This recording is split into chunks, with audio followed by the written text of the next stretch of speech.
ভাইজান একটু 2 minute 5 minute সময় মসজিদে থাকবেন, বসবেন। গড়টা হলো আল্লাহর। গড়টা কার? গড়টা আমার আল্লাহর।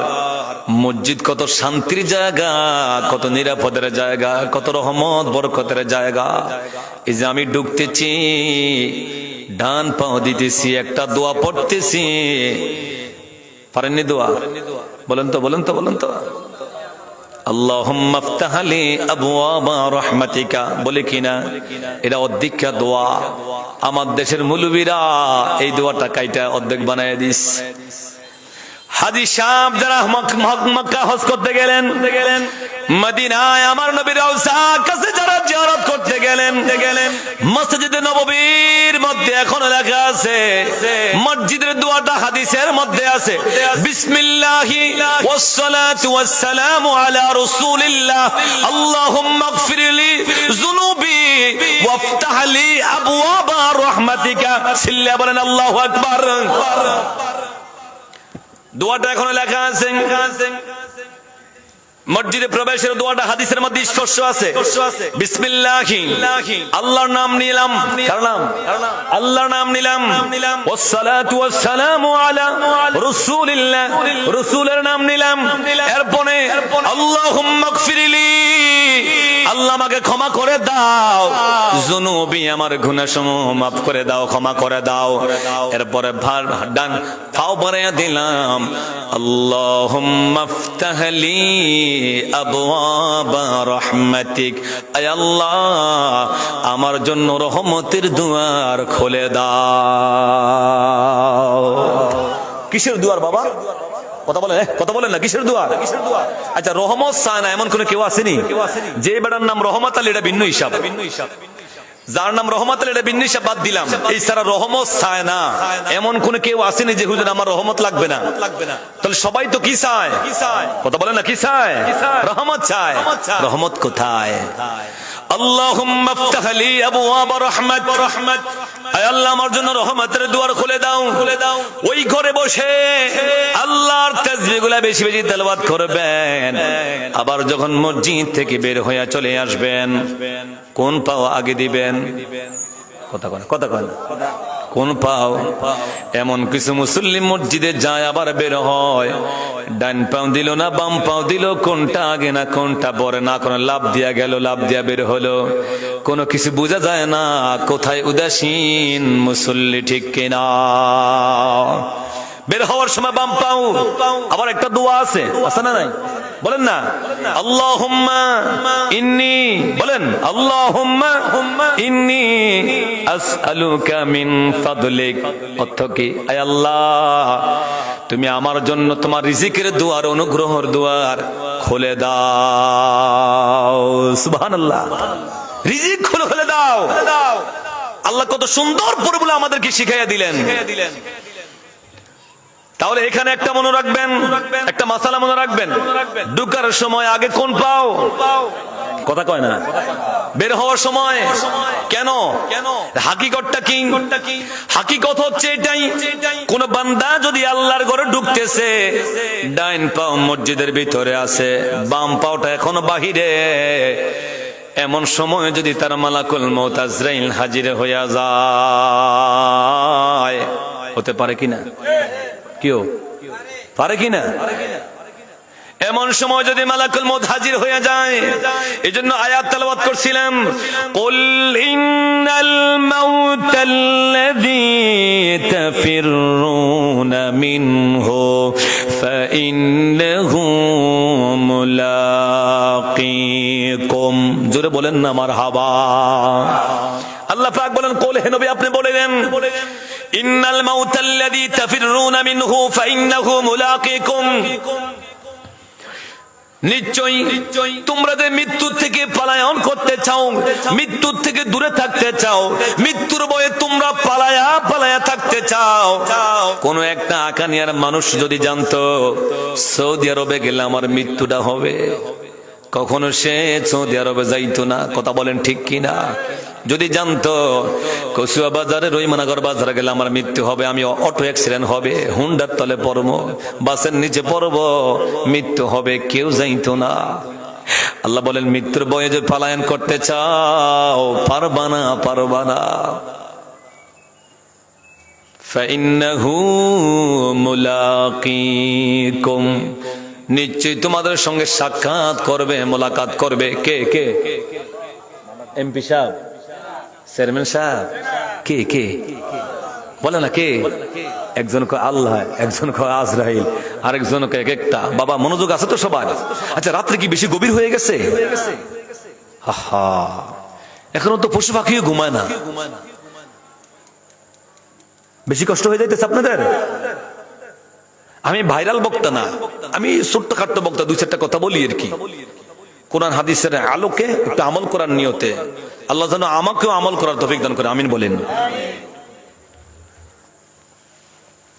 কি বলতেছিলাম?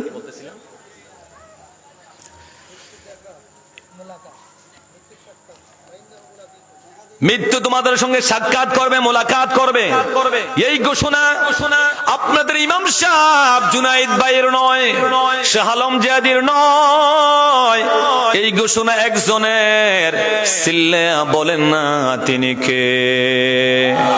আরো জোরে বলতে হবে তিনি কে? আল্লাহ বলে দিয়েছেন মোলাকাত করবে, সাক্ষাৎ করবে। বান্দা তুমি ঘুমের ঘরে থাকো আর সজাগে থাকো, দোকানে থাকো, রাস্তায় থাকো, ব্যবসায় থাকো, যেখানে থাকো, তোমার সঙ্গে সাক্ষাৎ করবে, মোলাকাত করবে মালাকুল মউত। এই ঘোষণা কার? বলে মোলাকার। আকানিয়াবাসী যারা মাহফিল ছেড়ে চলে গেছ, আমি তো কি সবাইকে না চিনলেও কিছু কিছু লোক চিনি। যেহেতু এই বছর আমার 3 বার মাহফিলে আসা হবে, আসা হচ্ছে, আমি তো কিছু কিছু চিনি। চলে গেছো ভালো, ঘুমাইয়া গেলে আরো ভালো, কিন্তু তাবারকের সময় আইসো না।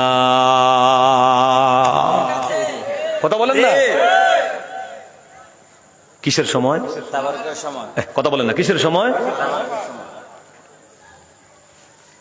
আর যদি বলো হুজুর এখনো ঘুমাই নাই, বাড়িতে যাই নাই, আমি আল্লাহর ওয়াস্তে অনুরোধ করব একটু সময়ের জন্য জান্নাতের বাগানে চলে আসো। হতে পারে রে ভাই তোমার জীবনের শেষ মাহফিল হয়ে যেতে পারে। কথা বলেন ঠিক কিনা?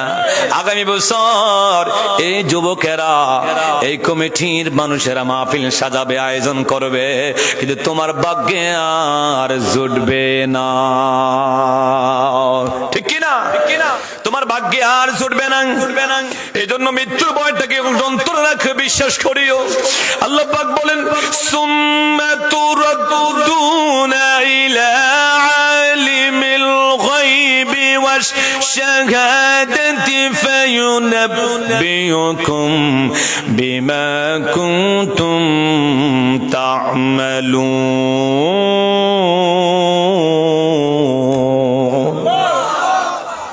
সুম্মা তুরাদ্দুনা, অতঃপর তোমরা ফিরে যাবে ইলা আলিমিল গায়বি ওয়াশ শাহাদা, ওই আল্লাহর দিকে তোমরা ফিরে যাবে, ওই আল্লাহর দিকে ফিরে যাবে। তিনি কোন আল্লাহ জানোনি? ইলা আলিমিল গায়বি ওয়াশ শাহাদা, তিনি ওই আল্লাহ যিনি প্রকাশ্যের সংবাদ দিবে, যিনি গোপনের সংবাদ দিবে। তোমার জীবনে প্রকাশ্যে কি করেছো, গোপনে কি করেছো, দুনিয়ার কেউ না জানলেও জানে একজন। চিল্লা বলেন তিনি কে? আল্লাহ বলেন আয় 70-80 বছরের জীবন দিয়ে পাঠাইলাম, বান্দা কি করেছো গোপনে, কি করেছো প্রকাশ্যে, কি করেছো দিনে আর কি করেছো রাত্রে, মুখে কি বলেছো, অন্তরে কি ধারণা করেছো।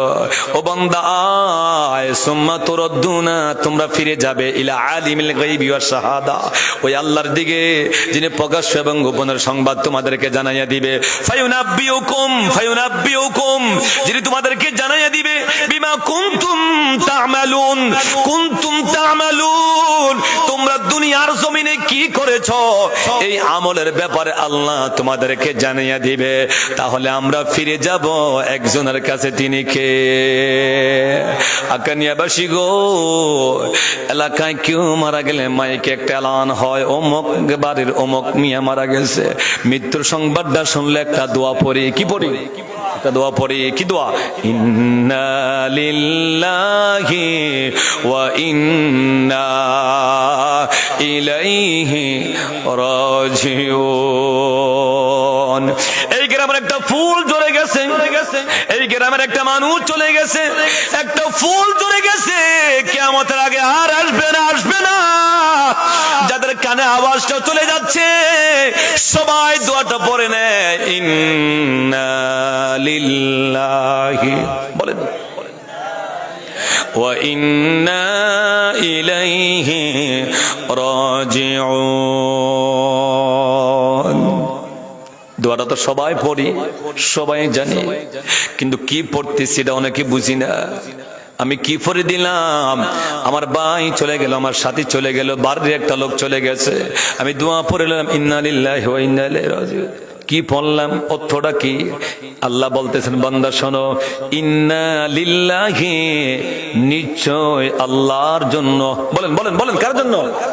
ইন্না লিল্লাহি, লিল্লাহি লিল্লাহি, নিশ্চয় আল্লাহর জন্য।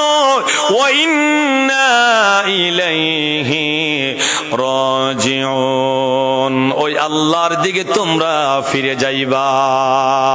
দুনিয়া ফাটাইলেন কে? এই আওয়াজে মানি না, জোরে বলতে হবে কে? আবার আমাদেরকে নিয়ে যাবে কে? তাহলে পাঠাইলেন কে? নিয়ে যাবেন কে? হুকুম কার? আল্লাহর। আল্লাহর, আল্লাহর জন্য এসেছি, কিন্তু আল্লাহর জন্য কি কাজ করলেন? 24টা ঘন্টা চলে গেল রে ভাই। কয় ওয়াক্ত নামাজ পড়েছেন? কয়টা ওজিফা পালন করেছেন? কয়বার জিকির করেছেন? কয়বার আল্লাহর কথা স্মরণ করেছেন? দোয়া তো ঠিকই করে দিয়েছেন, আল্লাহর জন্য আল্লাহ পাঠাইছে, আল্লাহ নিয়ে যাবে, আল্লাহর দিকে চলে যাব, কিন্তু পাঠালেন আল্লাহ নিয়ে যাবে। আল্লাহ, ওই আল্লাহর জন্য কি করলেন? বান্দা 24টা ঘন্টা করে সময় দিলাম, কার জন্য কি করলি? 24টা ঘন্টার মধ্যে একটা ঘন্টা কি আল্লাহকে দেওয়া যাবে না? এই যাবে কিনা? 24টা ঘন্টার মধ্যে একটা ঘন্টা কি আল্লাহকে দেওয়া যাবে না? সারাটা বছর তো এইভাবে কাটান, দিন কাটান, রাত কাটান, সারা দিন তো সারা বছর তো আর মাহফিল হয় না। 360-65 দিনের মধ্যে কমিটির বাইরা মাসকে মাস আয়োজন করে একটা দিনের জন্য মাহফিল সাজাইছে, তাও পুরা দিন না, 12টার মধ্যে সীমাবদ্ধ। কথা বলেন না, কি জবাব দিবা? কি জবাব দিবা? কি জবাব দিবা? আল্লাহর জন্য কি করলা? আল্লাহর জন্য কি করলা? কাজ করলা নিজের জন্য, চাকরি করলা নিজের জন্য, ব্যবসা করলা নিজের জন্য, সব তো নিজের জন্য। আল্লাহর জন্য কি করলা? আল্লাহর জন্য কি করলা? ফাটাইলেন কে?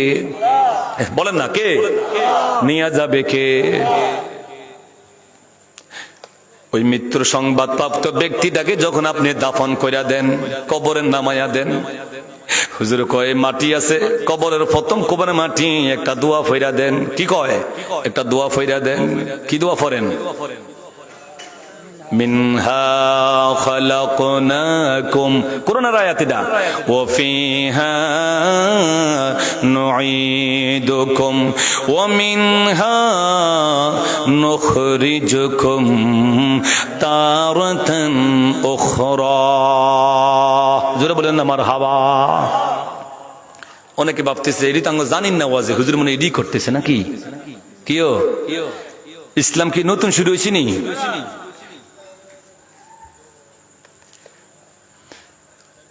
দুয়াটা ভরে দিলাম সবাই মিলে, কিন্তু কি পড়লেন, কি বুঝলেন? অনুধাবন তো করলেন না। আল্লাহ বলেন, বান্দা তোমাকে বানাইলাম মাটি থেকে, আবার নিয়ে আসবো মাটির ভিতরে, আবার এখান থেকে তোমাকে উঠাবো হাসরের ময়দানে। এ হলো একটা বাবর্থ, শাব্দিক অর্থ। কিন্তু যদি হাকিকত হতে যান, তাহলে আল্লাহ বলেন, বান্দা বানাইলাম তোমাকে মাটি দ্বারা। এই মাটি দ্বারা একমাত্র উদ্দেশ্য একজন, তিনি হলো বাবা আদম। তিনি হলো কে? বাবা আদম। যেহেতু আমরা আদমের সন্তান, সেজন্য আল্লাহ আমাদের উপরে নিসবত করে ডাকতেছে। আমি ওদিকে যাচ্ছি না, আমার বলার উদ্দেশ্য হচ্ছে ওইটাই। এই দুয়ার মধ্যে 3টা বাক্য আছে। কয়টা বাক্য আছে? একত্ব হলো মাটি দ্বারা তোমাকে বানাইলাম, আর একত্ব হলো এটার ভিতরে তোমাকে ঢুকাইব, আবার তলে এখান থেকে তোমাকে উঠাইব। সিল্লা বলেন তো হাসরে উঠাইবে কে? বলেন বলেন কে? তাহলে দেখেন ছিলাম দুনিয়ায়, একটু বড় চলে যাব কোথায়? কবর। বলেন কোথায়? কবরে। এখান থেকে আবার উঠবো কোথায়? হাসরে। আমরা যদি তার আগে চলে যাই, আমরা ছিলাম রূহ জগতে। কোথায়? কোথায়? রূহ জগতে ছিলাম। যারা এখানে আছেন বক্তা, শ্রোতা, কমিটি, এলাকাবাসী সবাই ছিলাম কোথায়? বলে না কোথায়? রূহের জগতে। বাপ ছেলে বসে আছে একসাথে, উভয়ের বয়স কিন্তু সমান। কোন জগতে? বলে না কোন জগতে? উভয়ের বয়স সমান, রূহ জগতে। রূহ জগতে ছিলাম।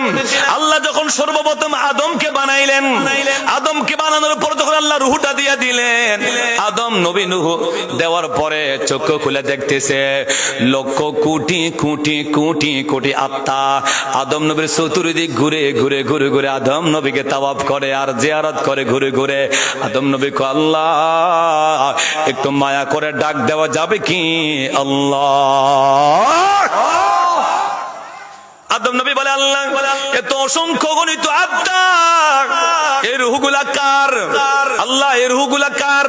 আল্লাহ কয়, আদম এই রূহগুলা হলো তোমার রূহানি সন্তান। আদম রে, এগুলা তোমার সন্তান। আদম নবীকে আল্লাহ কেমনে সম্ভব? সামান্য একটা পৃথিবীর বুকে তো অসংখ্য গণিত আত্মা রূহ কিভাবে জায়গা হবে? ও আল্লাহ কিভাবে জায়গা হবে? এত ছোট্ট একটা পৃথিবীর বুকে কিভাবে জায়গা হবে? আল্লাহ বলে, আদম সেই চিন্তা তুমি করতে হবে না, সে ব্যবস্থা আমি আল্লাহ আগেই রেখে দিয়েছি। আল্লাহু আকবার বলেন। ও আদম, সবাইকে একসাথে দুনিয়ার বুকে পাঠাইবো না, দাপে দাপে দাপে দাপে পাঠাইব। আদম রে, কেউ থাকবে রূহ জগতে, কেউ থাকবে বাবার পেশানিতে, কেউ থাকবে মায়ের হেরেমে, কেউ থাকবে দুনিয়ায়, কেউ থাকবে কবরে। ঠিক কিনা? ও আদম, আমি আল্লাহ সে প্ল্যান আগে রেখে দিয়েছি। কেউ থাকবে রূহ জগতে, কেউ থাকবে বাবার পেশানিতে, কেউ থাকবে মায়ের হেরেমে গয়ের করবে, কেউ থাকবে দুনিয়ায়, কেউ থাকবে আলেমে বরজক কবরে। আমরা ছিলাম রূহ জগতে, ওখান থেকে আল্লাহ ট্রান্সফার করে পাঠাইলেন বাবার পেশানিতে, ওখান থেকে পাঠাইলেন মায়ের হেরেমে, মায়ের গর্বে। মার গর্বটাকে বিশাল দুনিয়া মনে করেছে। আল্লাহ বলেন না, এখানেও চিরদিন থাকতে পারবা না, এখান থেকে পাঠাইছে দুনিয়ায়। দুনিয়া সব কিছু আমার আমার আমার আমার আমার আমার আমার আমার, গাড়ি আমার, বাড়ি আমার, সম্পদ আমার, টাকা আমার, ক্ষমতা আমার, আছে না নাই? সব কিছু আমার আমার আমার আমার। বান্দা, রক্ত যেদিন ঠান্ডা হয়ে যাবে ওই দিন আর আমার আমার চলবে না। দুনিয়ার সব কিছু আমার আমার বলতেছ, একটাবার তাকায়া দেখছনি তুমি নিজেও তো তোমার হইতে পারো না। ঠিক না? আল্লাহ তাআলা সূরা ইয়াসিনের মধ্যে বলে দিয়েছেন, আল-ইয়াউমা নাখতিমু আলা আফওয়াহিহিম ওয়া তুকাল্লিমুনা আইদিহিম ওয়া তাশহাদু আরজুলুহুম বিমা কানু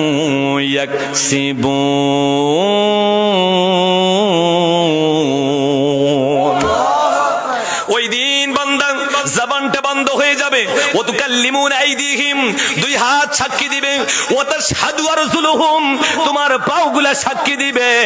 ওই দিন যদি আমার হাত যদি আমার বিপক্ষে সাক্ষী দিয়া দেয়, আমার পা যদি আমার বিপক্ষে সাক্ষী দিয়া দেয়, আমার অঙ্গ প্রত্যঙ্গ গুলা যদি আমার বিপক্ষে সাক্ষী দিয়া দেয়, তাহলে বলেন আমি নিজেও তো আমার হইতে পারি নাই। ঠিক কিনা?